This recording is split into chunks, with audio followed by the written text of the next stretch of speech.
Hi, welcome to this part of my review featuring Necrobiotic. If you haven't seen the other parts of my review, featuring this dystopian RPG, where casualties are high, births are low, and the dead are being mechanized, please check out the playlist in the description below. This time we are going to talk about the gear system. The gear system is an RPG rule set in which each player uses a deck of standard playing cards. This is the core of this tabletop RPG. It represents the set of a character's skills, knowledge, and possibilities. In character creation and evolution, the player will modify their deck, affecting their chances of success or failure. The deck represents the body of the character sheet and, therefore, the statistics of the character, but also the reservoir of resources and possibilities from which it will draw every time the character performs an action that requires a play. At the beginning of the game, each player will draw a hand of 6 cards from their deck, which will be the expression of their current possibilities. This is the first breath, the inhale before the adventure begins. In order to facilitate camaraderie, it is encouraged that everyone take their first breath together. The journey starts with each of you. The character sheet is also the root on which the deck is created. It has 4 characteristics: flesh, steel, steam, and gear, correlated to the 4 suits of the deck, respectively hearts, diamonds, clubs, and spades. Each characteristic will always have a value between 1 and 10, and each characteristic has an associated list of skills, which represents what the character can do. Also, each characteristic has a corresponding trauma counter, which keeps track of the permanent damage suffered by the character in that sphere of their life. In addition, there are face cards, which are particular aspects that make the character unique. As explained in a previous part of this review, the jacks are acquired skills, queens are innate abilities, and kings are faults and handicaps. The inventory and the experience counter conclude the character sheet. Whenever a player wants to make their character perform an action whose result can change the surrounding environment, the story, or the path of the game, they will have to play a skill, choosing and playing a card from their hand. Based on the value and suit of the card, the action will be successful or not. Plays are performed in 2 occasions: when the character wants to act on the surrounding reality, influencing or modifying it. This is an action, for example, trying to break a lock.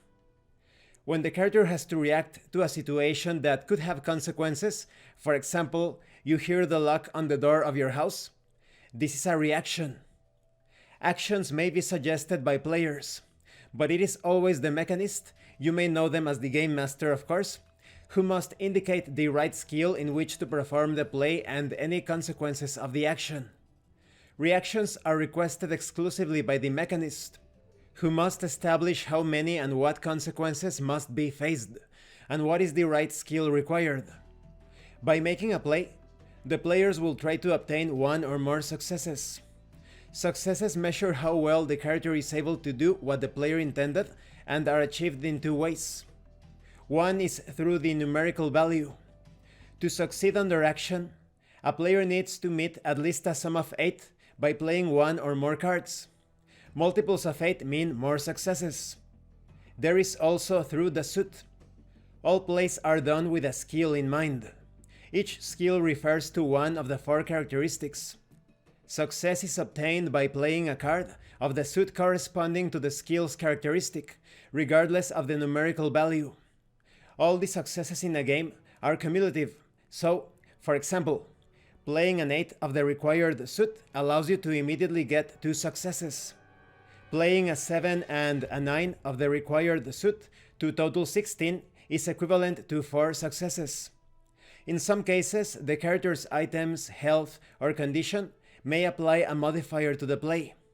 There are 2 types of modifiers. First, bonus or penalty to successes. A number of successes are added or subtracted from the play. The modifier applies at the end of the play. It is not possible to obtain a negative number of successes, but it is possible to obtain a success due to the bonus even if none were obtained with the play itself. There is also bonus or penalty to the value of the card. The played card or cards are increased or decreased by a value defined by the modifier. For example, a modifier of +1 to steal's value causes all the diamond cards played to take a value 1 point higher. That is, aces will be worth 2, 2 will be worth 3, etc. It is never possible to make a card's value less than 1 or greater than 10. And this concludes this part of the review. In the next part we are going to talk about pushing the limits, successes, and trained skills. As you can see, apart from the intense, deep, and potentially disturbing themes of this RPG, there is also a lot of fun to be gained through strategic and tactical card play. Thank you for watching this part of the review, and thank you for your likes and your comments. If you have any questions or comments, please let me know. And thank you so much to those of you that are going the extra mile to support the channel. If anyone else wishes to further support the channel, the information on how to do that will be in the description below. Once again, thank you, and see you later.